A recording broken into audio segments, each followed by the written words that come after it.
పెద్ద రాజకీయ కుటుంబాల్లో ఇప్పుడు విభేదాల పర్వం నడుస్తోంది. తెలంగాణ నుంచి బీహార్ వరకు ప్రతి రాష్ట్రంలో రాజకీయ పార్టీల నేతలకు తోబుట్టువులే ఎదురెళ్తున్నారు. ఏపీలో అయితే జగన్కి 4 ఏళ్లుగా తీవ్రంగా విభేదిస్తున్నారు సోదరి షర్మిల. తెలంగాణలో ఇటీవల కేటీఆర్ పై తిరుగుబాటు చేశారు సోదరి కవిత. బీహార్లో సైతం అదే పరిస్థితి. గతంలో చాలా రాజకీయ పార్టీల్లో ఇటువంటి పరిణామాలు జరిగాయి, కానీ తదనంతర పరిణామాల క్రమంలో మళ్లీ అంతా కలిసిపోయారు. ఇప్పుడు ఏపీలో జగన్ రెడ్డితో సోదరి షర్మిల కలిసిపోయారు అనే వార్తలు వస్తున్నాయి. సరిగ్గా ఇటువంటి సమయంలో వైఎస్ఆర్ కాంగ్రెస్ నేత ఒకరు దానిపై మాట్లాడారు. ఫుల్ క్లారిటీ ఇచ్చారు. రాజశేఖర్ రెడ్డి ఉన్నప్పుడు పిల్లలిద్దరూ ఎంతో అన్యోన్యంగా ప్రేమతో ఉండేవారు. రాజశేఖర్ రెడ్డి మరణించాక ఆ బంధం మరింత దృఢంగా మారింది. ఒకానొక దశలో సోదరుడు జగన్ రెడ్డి కోసం షర్మిల గట్టిగానే నిలబడ్డారు.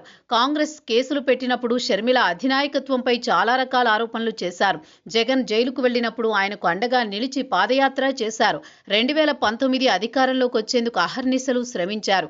అధికారంలోకి వచ్చాక వ్యక్తిగత కుటుంబ వైరంతో జగన్తో విభేదించారు. రాజకీయ శత్రుత్వం పెంచుకున్నారు. రాజకీయంగా జగన్ని నిర్వీర్యం చేసే వరకు విడిచిపెట్టలేదు షర్మిల. తెలంగాణలో తన తండ్రి పేరుతో రాజకీయ పార్టీ ఏర్పాటు చేశారు. కుటుంబానికి కలిసి వచ్చిన పాదయాత్ర ఫార్ములా ఎంచుకున్నారు. తెలంగాణ వ్యాప్తంగా పాదయాత్ర చేశారు. అయితే ఆ ప్రయత్నాలు ఏవీ వర్కౌట్ కాలేదు. చివరకు తన పార్టీని కాంగ్రెస్లో విలీనం చేసి ఏపీ బాధ్యతలు తీసుకున్నారు. అయితే ఈ నిర్ణయాల వెనుక సోదరుడు జగన్ పై ఆగ్రహం ఉండేది. అలా గత 3 ఏళ్లుగా వైఎస్ఆర్ కాంగ్రెస్ పార్టీని టార్గెట్ చేసి జనాల్లో పలుచన చేయగలిగారు. అయితే ఎన్నికల ఫలితాలు వచ్చాక కూడా జగన్ ని టార్గెట్ చేస్తున్నారు షర్మిల. పోనీ షర్మిల రాజకీయంగా ఎదిగారు అంటే అదీ లేదు. తన అన్న రాజకీయ పతనాన్ని కోరుకున్నారు. అది జరిగిన షర్మిలలో మార్పు రాలేదు. ఇటీవల వైఎస్ కుటుంబ అభిమానులు వారిద్దరి మధ్య రాజకీయం చేశారన్న వార్తలొచ్చాయి.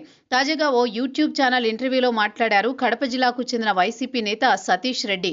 పులివెందులకు చెందిన సతీష్ రెడ్డి చాలా కాలం టీడీపీలో ఉంటూ వైసీపీలో చేరారు. జగన్ కి సతీష్ రెడ్డి ఎంతగానో ప్రాధాన్యమిస్తారు. ఆయన జగన్మోహన్ రెడ్డికి సమీప బంధువు కూడా. అటువంటి వ్యక్తి ఓ ఇంటర్వ్యూలో మాట్లాడుతూ జగన్ షర్మిల ఇద్దరూ కలిసిపోతారని, వారి మధ్య విభేదాలు సమసిపోతాయని చెప్పుకొచ్చారు.